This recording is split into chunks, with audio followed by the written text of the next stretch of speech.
कोई लगा सके तो फिर जिसकी आंख होती है उसके माँ बाप भी नजर आते हैं, जिसके शुक्रगुजारी होती है उसे उस्ताद भी नजर आएंगे, डॉक्टर भी नजर आएंगे, हमदर्द भी नजर आएंगे, सहायक भी नजर आएंगे, पशु भी नजर आएंगे।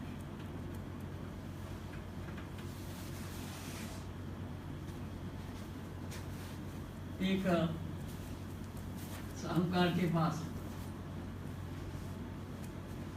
एक कुत्ता था, तो वो कुत्ता बहुत वफादार था। कुत्ते में वफादारी भी होती है, शुक्रगुजारी भी होती है, और ऐसी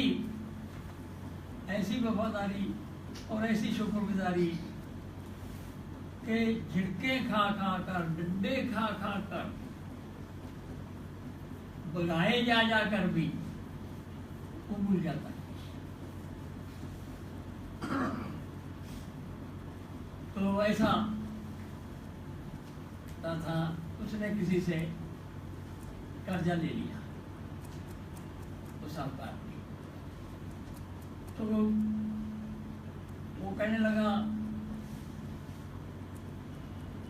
साहूकार अपने कर्जा देने वाले को, भाई मैं लौटा दूंगा जब आप चाहेंगे, तो कुछ वक्त लगेगा।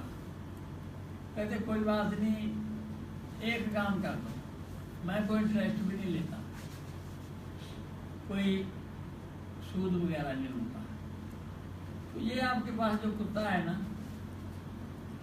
ये मुझे दे दो।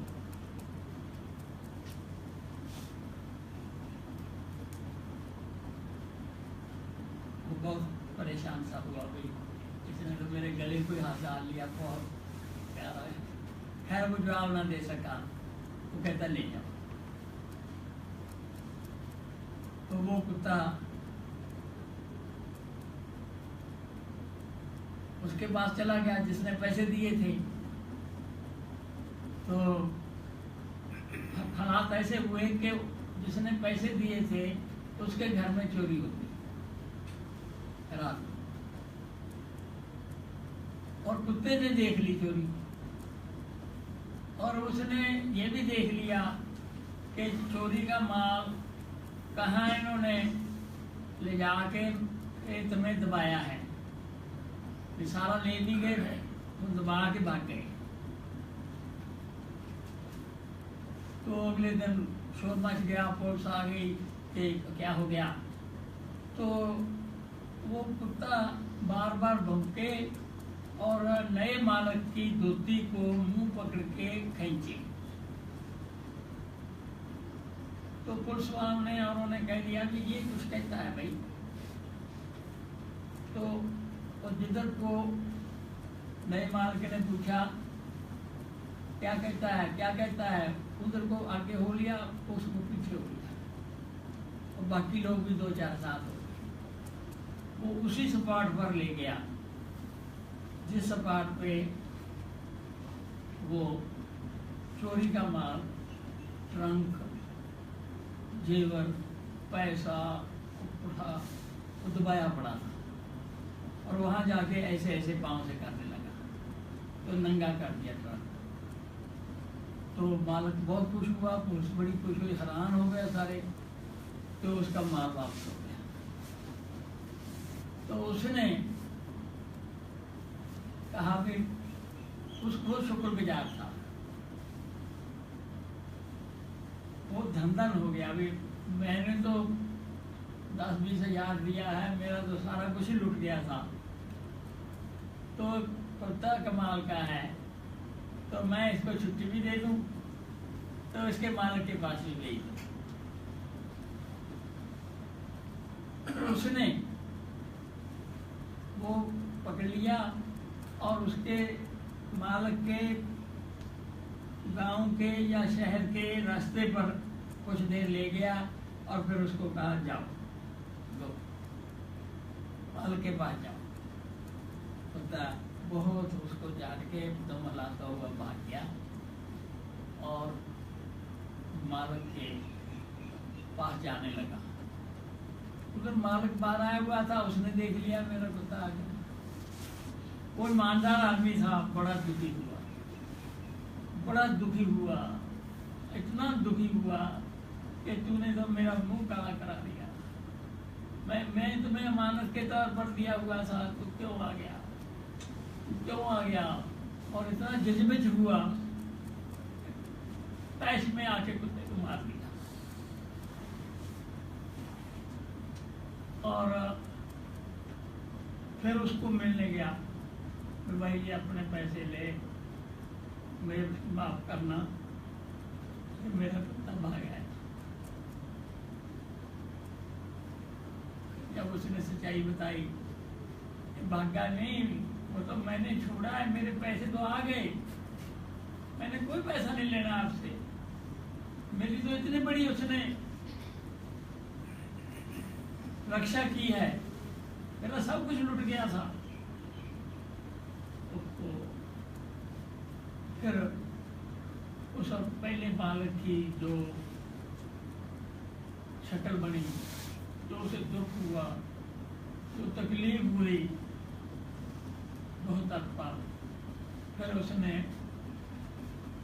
कहते हैं कि उस जगह जहाँ पत्थर मार मार के उसको मारा था ना, उसी जगह उसकी समाधि बनाई और उस पर फूल रखता था और इस त्योहार में चरावे रखता था। तो कुत्तों की कहानियां इतनी जबरदस्त हैं। इंग्लैंड में टैक्स लग गया कि जो कुत्ता रखेगा उस पर इतना टैक्स लगेगा। तो कोई गरीब था, वो टैक्स देना नहीं चाहता था और किसी को कुत्ता भी देना नहीं चाहता था, तो वो उसे दरिया में ले गया। दरिया में ले गया तो उसके गले में एक बोरा बांध दिया और उसमें बहुत सारे पत्थर डाल दिए ताकि वो पानी में छोड़ दूं, बेचारा मर जाए, मैं टैक्स नहीं दे सकता और किसी के पास ये रह नहीं सकता, क्या किया जाए। बड़ी दुखी दिल से उसने वो बोरा डाल के और रोते रोते पानी में उसको धक्का दिया और इत्तेफाक ऐसा हुआ कि धक्के से वो मालिक खुद तेज बहते पानी में गिर गया, डूबने लगा और बहुत जान खतरे में पड़ गई और उसका बोरा निकल गया उसके मुंह से, गले से। तो उस बड़े तेज पानी में से जाके बालों से पकड़ के मालिक को वो बेहोश हो गया। सीट घुसूट के लेके पता कितने दूर जाके किनारे जा लगाया और उसे बचा लिया। जब उसे होश आश आई तो फिर उसने कहा मैं बिक जाऊंगा, कुछ हो जाए, और उस कुत्ते को जिस तरह प्यार किया और हमेशा के लिए उसे सरदार गुरबख्श सिंह बुरीतलड़ी के पास एक भैंस थी। हमें जहाँ शुक्रगुजारी नहीं होती उनके लिए भैंस भैंस होती है। उसने भैंस का नाम रखा हुआ था नंदी। तो वो बड़े वाला मुर्रा नस्ल की भैंस थी, तो पता नहीं कितने किलो, 12-14 किलो रोज दूध देती होगी। और उन्होंने जब उसकी डेथ हो गई ना, तो उन्होंने अपने प्रीतनगर के सारे स्नेही इकट्ठे किए और फिर बताया कि ये एक जानवर नहीं है, ये उपकारी है। इसने इतने मन, इतने हजार मन तो दूध दिया है, उसकी रकम इतनी है, इतनी इसने भैंसें दी हैं, उनकी कीमत इतनी है, और जो गोबर खाद दिया है उसका अलग है। तो केवल मेरे बच्चे ही नहीं पले, मेरे स्नेहियों के बच्चे भी पले हैं इसके दूध से। आओ इसका संस्कार करते हैं। फिर देखो, मैं जिंदा था तब मैंने वो अखबारों में बात सुनी है कि उन्होंने अपने प्रीतनगर में गड़ा खुदवाया, बहुत बड़ा कपड़ा लाए जो उसको टाँपा जाए, मनो नमक डाला और उसका धन्यवाद दे देकर सारों ने उसके ऊपर मिट्टी डाल ली और फिर उसके ऊपर सत्कार से फूल रखे।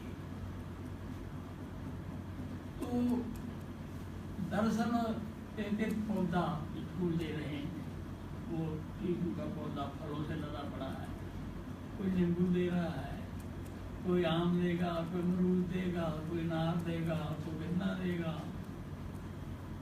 वो इंसान हमारी आंखें नहीं, बारिश होती है, पेड़ बारिशें करते हैं सेवा की, और पशु करते हैं, गिन नहीं सकते। मैं तो कई दफा, कोई आदमी नहीं गिन सकता कि कितने पेड़ों से वो पल रहा है। कोई आदमी, मेरे कितने पेड़ मेरी सेवा कर रहे हैं। तो अब तो शहर को जाते हैं तो शहर के दोनों तरफ भी पेड़ होते हैं, उनकी ऑक्सीजन मिलती है, पता ही नहीं कितने हैं। तो कितने अनाजों वाले पेड़ हैं, कितने दालों वाले हैं, कितने तेलों वाले हैं, कितने औषधियों वाले हैं, कितने फूलों वाले हैं, कितने फलों वाले हैं, कितने छीलने वाले हैं, कितने जड़ों वाले हैं। इसी तरह पशुओं का कितनी सेवा करते हैं। तो अगर कृतज्ञता की आंख हो तो वो नजर आएगा, उनके आगे झुकेगा, उनके काम आएगा, उनको सूखा भूखा दुखिया देख के तड़पेगा। नहीं वैसे नहीं, बाप तब बता रहे, माँ तड़पी रहे, उसे तो पता ही लगता।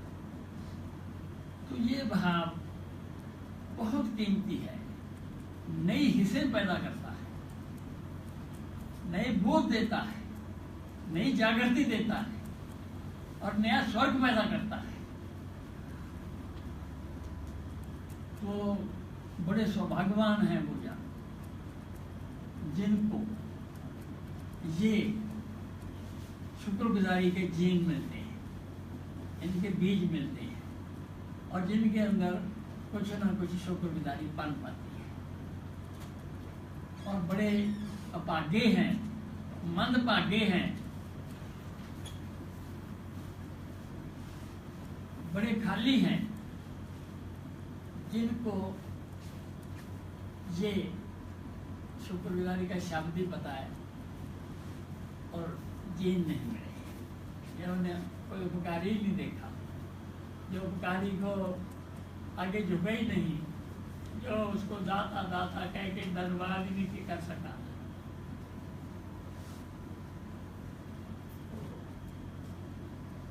तो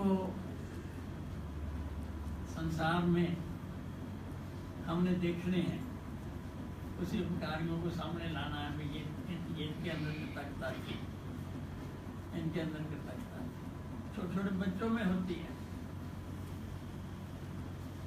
फ्रांस की बात है कि एक लड़के की मां मर गई। 6वीं 7वीं में पढ़ता था, तो वो मां मर गई, दफना दी गई और मिट्टी की बेड़ी से ऊपर बना दी गई। तो एक आध ईंट रख दी गई वहाँ। जिस दिन दफनाई उस दिन एक दो फूल रख दिए किसी ने।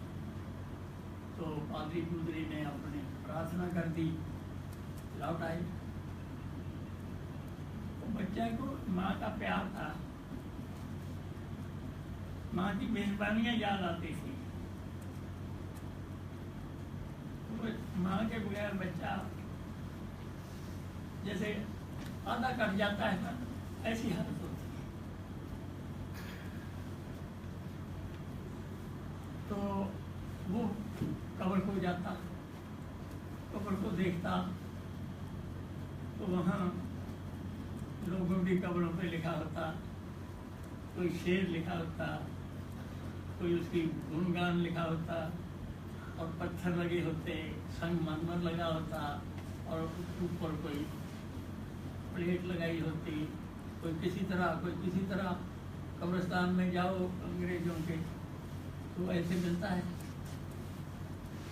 तो वो बड़ा दुखी हो, मेरी माँ की कब्र पर मिट्टी है, सिर्फ ईंट ही है। तो वहाँ कानून ये था, अब भी है वैसे, कि जो बच्चा नहीं पढ़ेगा, इतनी उम्र के बाद घर में रहेगा और कोई काम करेगा, उसे सजा मिलती थी। पढ़ना जरूरी होता था। तो बच्चा स्कूल से भाग गया। वो सारे स्कूल में बड़ी परेशानी, और लोगों के उसके संबंधी भी कहीं पता नहीं कहाँ चला गया, कोई लिफ्ट के। वो वहाँ जाके मजदूरी करने लगा। साल भर कितने देर मजदूरियाँ करता रहा, तो पैसे जोड़े। फिर पैसे जोड़ के वहाँ से उसने मिस्त्री मुस्त्री और तैयार किए। छोटे से बच्चे ने कि मेरी माँ की कब्र पक्की करनी है, और उसने रातों को काम करवाया, चोरों की तरह। नहीं पकड़ा जाना था उसने। तो कब्र पक्की करके मत्था टेक के फिर स्कूल में हाजिर हो गया। स्कूल वालों को हुक्म था भी अगर कोई गैर हाजिर बच्चा रहे तो उसकी रिपोर्ट करो और पुलिस के हवाले करो और केस चलाओ। जज के पेश हो गया। तो जज ने सवाल किया कि तू भागा क्यों और फिर आया क्यों? उसने सच्ची बात बता दी कि मेरी माँ, और रो के बताने लग गया, मेरी माँ की कब्र केवल मिट्टी की थी। मुझे बहुत दुख होता था, मैं कुछ भी नहीं कर सकता था उनके लिए। तो मैं इसलिए पढ़ाई से गैर हाजिर हुआ। मैं पढ़ना चाहता और इसलिए मैं चोरी चोरी स्टेट में जाके थोड़े से पैसे बना के अपनी माँ के कब्र पर पत्थर लगाया। तो जो सच्ची बात होती है, हृदय से निकलती है, वो उसका असर बड़ा होता है। तो कहते हैं हमें जज ने भी कह दिया, जाओ फ्री, अब पढ़ना, अब ना भागना। और तो ये सौभाग्यवान बच्चे, बहुत सौभाग्यवान बच्चे इंसान होते हैं कोई कोई, जिनके अंदर शुक्रगुजारी पैदा हो और फिर वो महसूस करें और फिर शुक्रगुजार होके मेहरबान को याद करें, बुलाएं, उसके काम आए, उसका सिला दें। नेपोलियन बहुत बड़ा जनरल हुआ है, बहादुर। वो सिपाही था, सिपाही से बढ़ते बढ़ते बढ़ते बढ़ते जनरल बना और मार्क बना।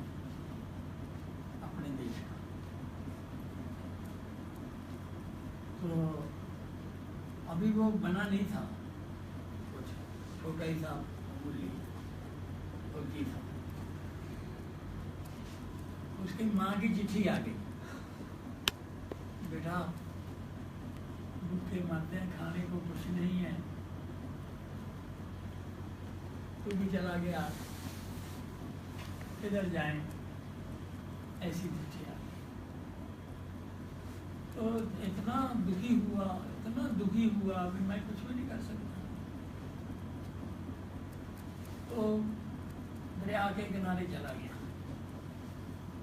तो एक दोस्त थे वहाँ फिरते, समुद्र होगा या दरिया होगा कि तुम कैसे परेशान से फिरते हो, कहते मुझे ना बुलाओ।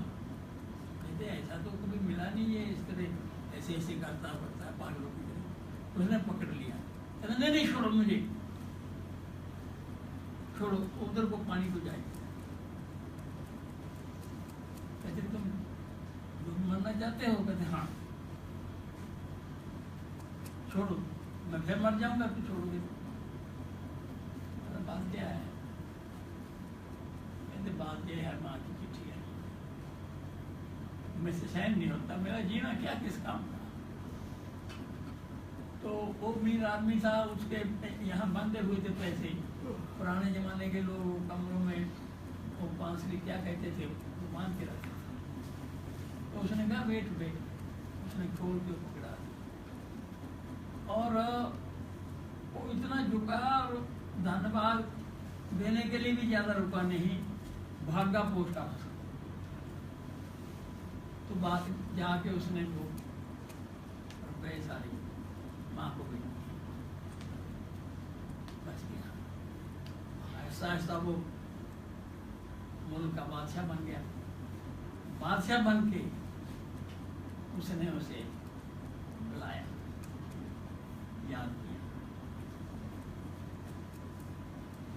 वो पता नहीं मुझे कैसे कर लिया जा रहा, तो बहुत बड़ा आदमी है।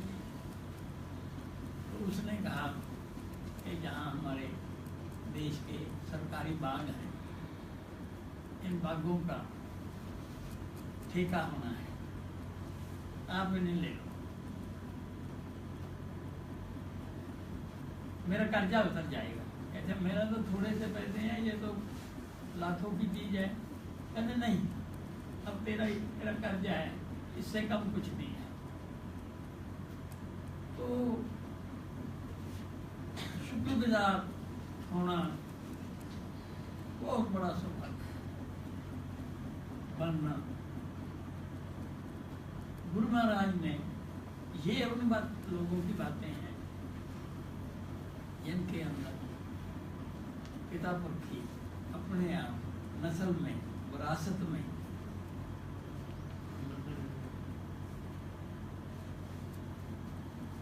जीन मिल जाते हैं। एक और बात याद आ गई, एक जिम्मेदार थे पंजाबी, खेती करने वाले। घर में तंगी थी, पैसे पूरे खास ही नहीं थे, फौजी हो गई, भर्ती हो गए। उत्तम सिंह नाम था। तो वहाँ अंग्रेज अफसर मिले। तो सन 14 तक या 1908 तक देसी अफसर नहीं होता था, सूबेदार से ज़्यादा, रसालदार से ऊपर रैंक नहीं देते थे अंग्रेज किसी। तो वो जिस ऑफिस के साथ वो अटैच था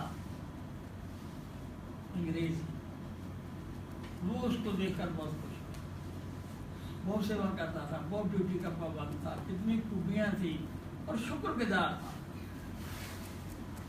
और एक्स्ट्रा ड्यूटी के ओवर होके भी काम करता था उनके लिए। वो इतना खुश हुआ, अभी इंडियन में ऐसा नहीं।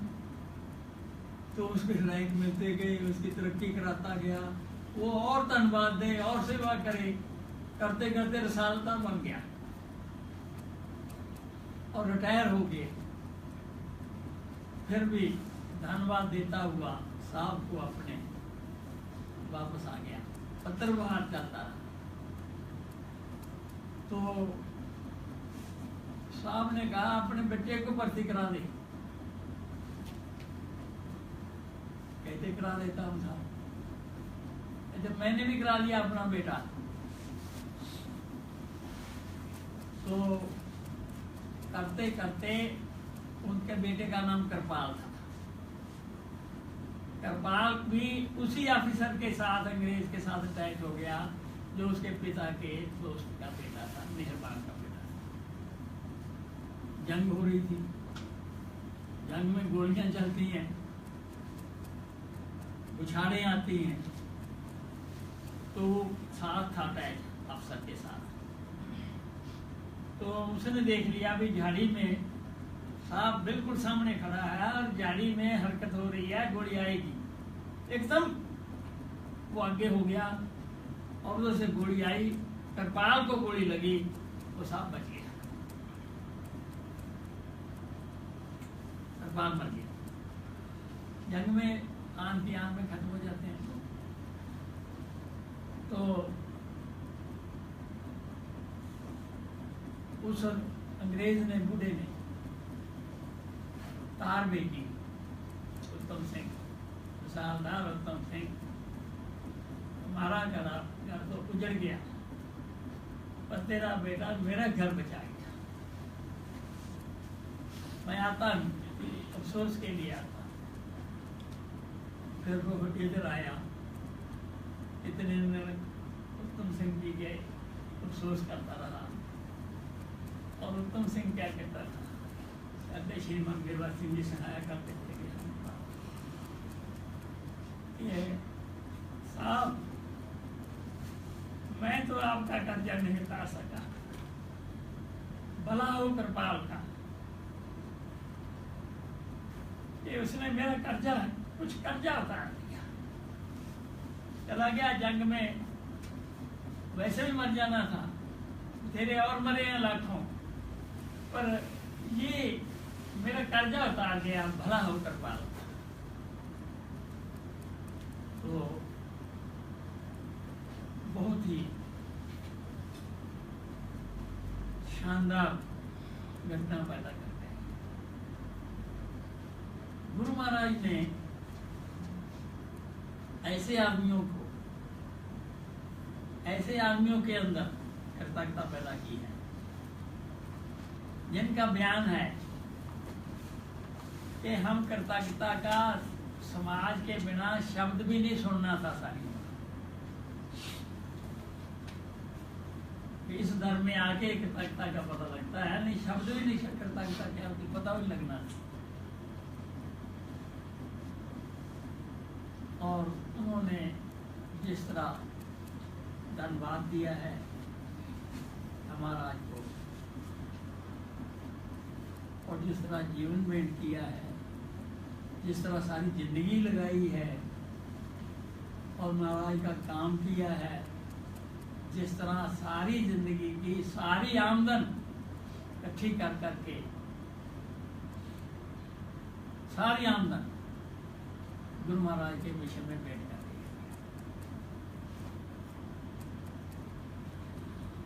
तो श्रद्धेय श्रीमान ईश्वर सिंह जी एक फिक्रा कहा करते थे,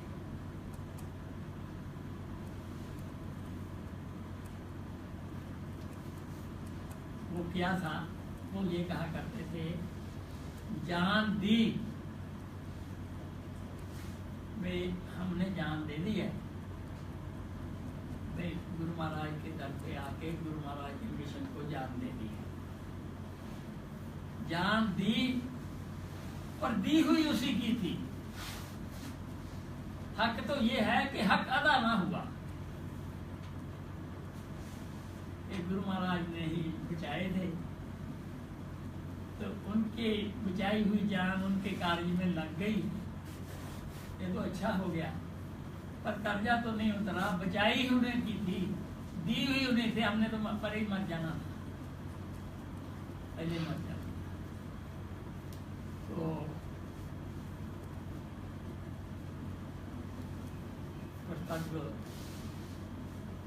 गुरु महाराज की समाधि बन रही थी सोलन में। तो एक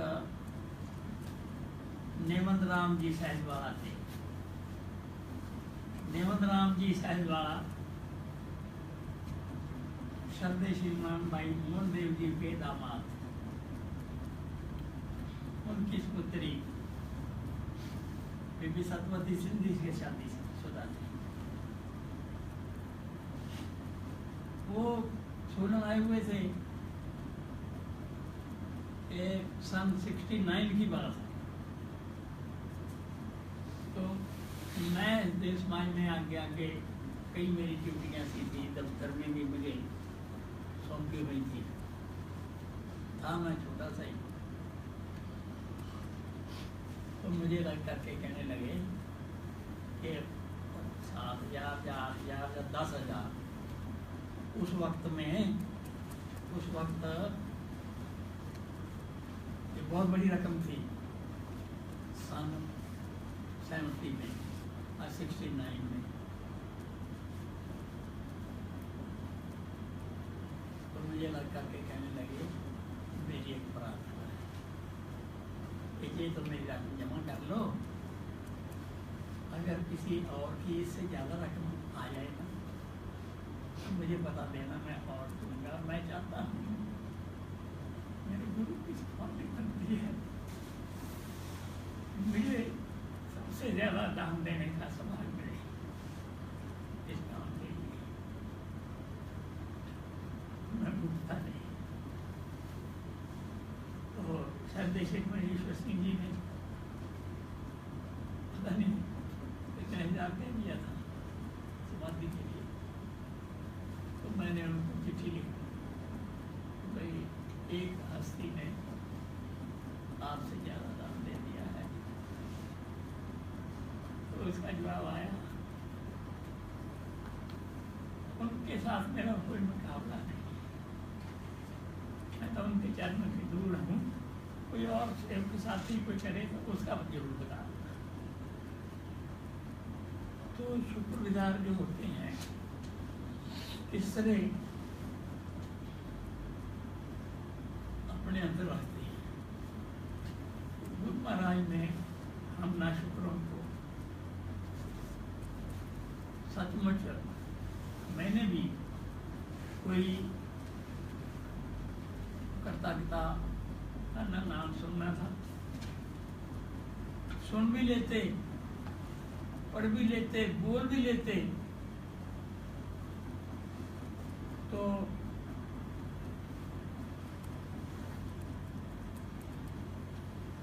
महाकारी पूर्वजों की कृपा से, मेरे श्रद्धेय पिताजी माता की कृपा से, दादा दादी जी की कृपा से, उनसे बड़े दादा परदादा उनसे बड़ों की कृपा से और नाना नानी की कृपा से मुझे बीज तो मिले हुए थे श्रद्धा की, कर्तव्यता की, दया की। ये मामूली चीज नहीं आती। शहनशाह भी ना शुक्रे के आगे शहनशाह हेज है, शुक्रगुजार महान है। तो मुझे बीज मिले हुए थे ना, मुझे श्रद्धा का पता था। कॉलेज में पढ़ रहा था, हाँ बीज का हो गया, ये तो नहीं था। तो ना मुझे श्रद्धा का पता था क्या होती है, ना समझ आती थी, ना कृतज्ञता का पता था, शुक्रगुजारी का पता था, और ना इन दोनों में अंतर क्या है इनकी कोई समझ नहीं। मुझे समझाती लड़कियां थोड़ा पढ़ी हुई, बीबी ज्ञानवती जी मैं इतना नहीं पता लगता। मैं फिर कहूँगी मुझे समझ ही नहीं आई, अच्छी तरह मेरी वो बात पाई जाना। तो ऐसे लकड़ से रेखो ऐसे बुद्धि को, ऐसे ग्रामीण को, ऐसे पिछड़े हुए को, ऐसे जंगली प्राणी को महाराज के प्रभाव ने और विशेषकर 4 फरिश्ते श्रद्धे श्री मनीश्वर सिंह जी, श्रद्धे देवा सिंह जी, श्रद्धे गुरवंत सिंह जी और विशेष सम्मान जी गुरबख्श सिंह। इनकी समाएं ज़्यादा सुनी है, मेहता जी की भी सुनी है, पंदर जी की भी सुनी है थोड़ी, और भी कोई धर्मसंगियों के इतने सबक आई है, श्री मनोहर लाल जी की भी सुनी है। तो मैं जब ये महसूस करता हूँ कि मुझे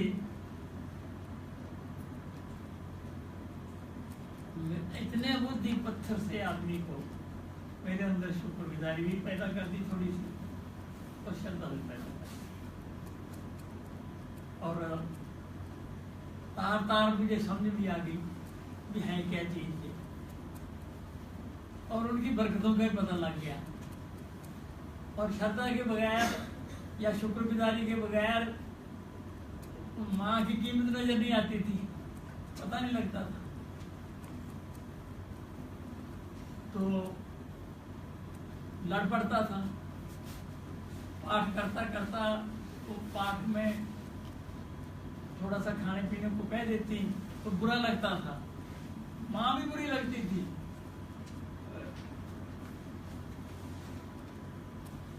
तब तो अपनी गुस्ताख, अहंकारी, घृणित दृष्टि, चितवन जो माँ की तरफ हुई है ना जितनी, ऐसे कि वो दुख आता है कि अगर कोई शब्द निकला है तो जमहूर से वो जुबान निकाल देनी चाहिए, इतनी बड़ी अबकारी। तो जब माँ के गुण नजर आने लग गए, उपकार नजर आने लग गए, वो मेरे लिए रिश्ता बन गई, पूजा की चीज बन गई। और अब भी गुरु की कृपा है, नहीं कोई पक्का कोई बच्चा अपनी माँ को प्रणाम करता, वैसी हालत थी।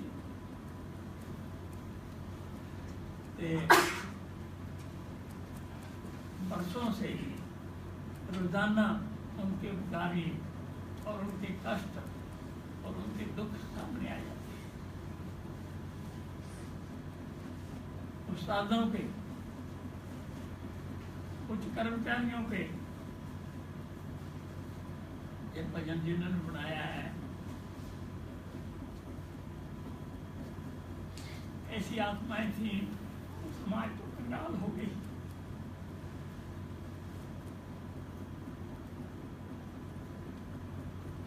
श्रद्धे श्रीमान देव सिंह जी महाराज सरदार जगजीत सिंह जी के घर में सवेरे 4 बजे जाते थे, मौके से अपने कमरे से उठ के उधर जाते। तो यहाँ हमारे गांव की थी विद्यावती, सरदार सुच्चा सिंह जी की बेटी थी, डाकुओं के सरदार की बेटी थी। बहुत बड़े वकील को राधा स्वामी जो गुरु हैं उनकी पड़ताली थी। तो उनके कमरे के पास चक्कर लगाते रहे, 5 बार 10 बार, बेटी सुपति जी उठो, बेटी सुपति जी निद्रा त्यागो, बेटी सुपति जी बड़ा शुभ हो, साधन करो, कोई सेवा करो, कोई पाठ करो, कोई विचार करो, भी तेरा शुभ हो, भी निर्देश जरा छोड़ो, निर्देश जरा छोड़ो। सुबुद्धि जी कौन थी? सुच्चा सिंह जी की बेटी थी। उन्होंने नाम रखा था विद्यावती जी। तो उनको पढ़ाया था, उन्होंने पढ़ाई शुरू करी थी, उन्होंने एंट्रेंस पास कराई थी, उन्होंने शादी कराई थी वहाँ।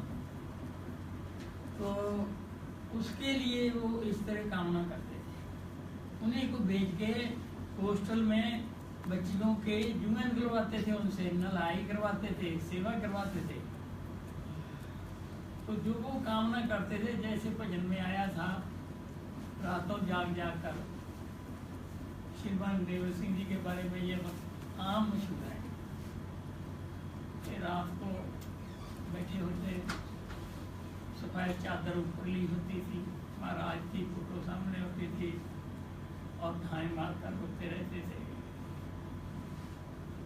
ओहो, पापों से बच जाए रूहें, क्या ऐसी तदबीर करूं, मौत से डर जाए रूहें, क्या ऐसी तदबीर करूं। बहुत व्याकुलता से तो वो ऐसा करते रहते थे। उनको विद्यावती जी को कोई पता नहीं था। तो पानी भरने वाले सवेरे सवेरे आते हैं, वो बहुत सुबह आते थे, वो जमाना था। तो वो पानी के घड़ों के घड़े भरते थे वहाँ। तो वो पानी भरने वाली ने एक दिन बता दिया बीबी जी को, सजा दी कि बड़े संत जी आते हैं, तो इतने बजे मैं कई बार पानी भरती हूँ, तुम्हारे कमरे ऐसे ऐसे करते रहते हैं, बड़ा विद्यापति कुछ ऐसे। वो फिर भाग के आई श्रीमान जी के पास, पाँव में गिरी, श्रीमान जी आप 4 बजे आ जाते, तेने कोई नहीं बताया, तो जब मुझे पता लग गया। श्रीमान जी ऐसे कैसे इनके इतना लगा। तो श्रीमान जी ने क्या जवाब दिया? शुक्रगुजारी दुनिया ही क्या। श्रीमान जी ने फरमाया कि बेटे तेरे मैके से सरदार सुच्चा सिंह जी, जिनको उन्होंने खुद बदला, जिनके घर में शांति आश्रम खोला, जिनके कहने पर बड़े बड़े खर्चे हुए, सारी संगत के खर्चे चलते थे, अब भी उनके स्थान पर ही मंदिर आ गए हमने। तो उन्हीं का बनाया हुआ है उस वक्त का श्रीमान जी। तो क्या ये फरमाया कि देखो तेरे मैके घर में जो मेरे पर उपकार किए हैं, और फिर तेरे ससुराल के घर के मेरे पर उपकार हैं, तो मैं तो उन उपकारों का लदा हुआ हूँ। बीबी तू क्या कहती है ना 4 बजे आया करो, मैं तो इन दोनों उपकारों का बेहद करता हूँ। मेरे लिए ये कोई बड़ी बात नहीं, मैं सुबह आके मैं तो ये चाहता हूँ तेरा सच्चे दिल से और उन्नत हो और तरक्की करेगा और करेगा। तो ये शुक्रगुजार और ध्यान ही जाता था। शायद श्रीमान देव सिंह जी को वो पिताजी घी ले आते थे, तो वो छोटे भाई को पकड़ा देते भी, ये देखो तुम्हारे दोनों के लिए घी है। तो पिताजी ने बता दिया, भाई मैं घी ले आया हूँ, बहुत ताजा। अच्छा पिताजी, अच्छा पिताजी, मैं महाराज बिल्कुल साफ है कि हाँ। तो जब पता लगता भाई तो घी संभाल के रखना, महाराज को भेंट करेंगे, बोलते मैंने तो भाई था ना कि उनका दोनों सके भाई थे, बहुत वो भी कर्मचारी हुए हैं, बहुत अच्छे भाई थे। उनकी सफाई, उनकी सभाएं, उनकी एडिटरी,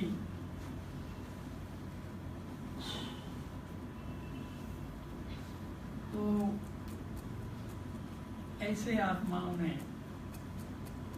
रातों तक कर्मचारियों के सभा में बुलाने जाने के चक्करों में कुत्ते कई दफा टांगे फाड़ देते थे।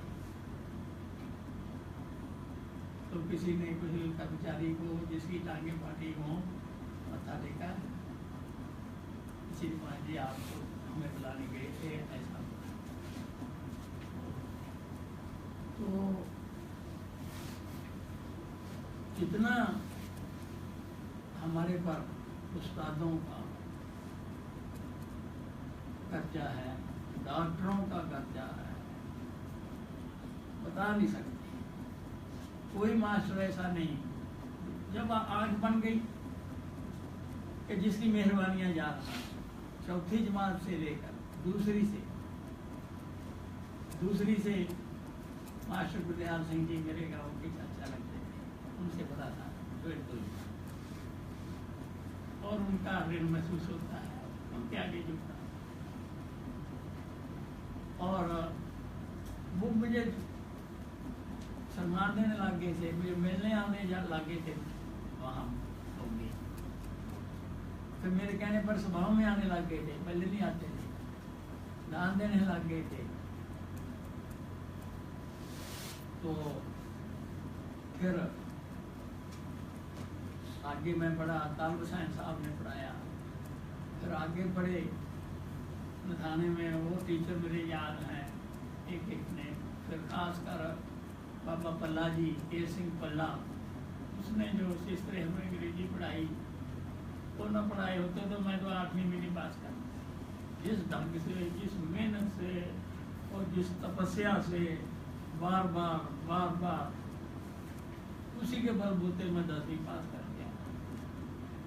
उसी के बलबूते एक बार हाई स्कूल का पर्चा हुआ था, तो टीचर ने कहा भाई इसका पर्चा ऐसा तारीफ करती। बच्चे बहुत होशियार थे, मैं कोई खास विचारों में नहीं था, डरता सा था। तो इतनी तारीफ की कि प्रिंसिपल ने मुझे बुला लिया। 2000 बच्चे में से एक बच्चे को प्रिंसिपल बुलाता है, तो मैं डरता डरता गया। वो कहते तुम्हारे इंग्लिश के टीचर ने तुम्हारी तारीफ की है और मैं चाहता हूँ कि तुम्हें 2 टीचर दूँ MA इंग्लिश, एक सुबह पढ़ाई एक शाम, और तू ज़्यादा नंबर ले यूनिवर्सिटी में तो हमारा स्कूल भी चमके, तेरा भी वजीफा मिले, तेरे माँ बाप का नाम रोशन हो, तो और भी तुम्हें बादाम भी इतने देंगे, इतना दूध लग जाएगा। और एक बात और कही, तो हॉस्टल का खर्चा भी, फीस माफ हो जाएगी। तो यहाँ से पता लगता है कि हम किस गांव के रहने वाले हैं। तो मैंने क्या जवाब दिया? मैंने ये जवाब दिया, जी मेरे से किताबी कीड़ा बना नहीं जाता। ये अकल, ये अकल का मालक था मैं। तो उसी वक्त प्रिंसिपल साहब ने कह दिया यू कैन गो। तो मैं उठकर आगे, मुझे कोई डाटा नहीं पता। ये तो यहाँ आके रोशनी मिली कि वो कैसे मेहरबान थे, वो प्रिंसिपल कैसे उनके पाँव पर सिर रख कर धन्यवाद देने की चीज़ है। तो वो कैसे उस्ताद थे जिन्होंने पढ़ाया है, जो इतना पला चाहते थे, इतना छुप जाते थे। तो पड़ोस से आगे उसी जगह है एक इंग्लिश पढ़ाते थे, फिर हेड मास्टर थे प्रिंसिपल से नीचे, गुलाम नबी साहब, शेख गुलाम नबी, वो इतना प्यार करते थे।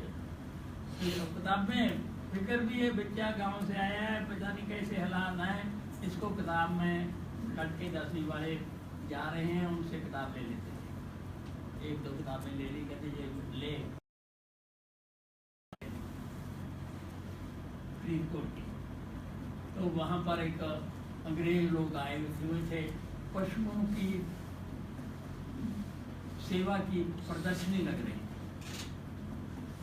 तो राजा ने प्रदर्शनी का इंतजाम देखने आए हुए थे, तो वहाँ पर एहलकार भी खड़े थे, तो ये प्रिंसिपल भी, हेड मास्टर भी वहाँ खड़े थे।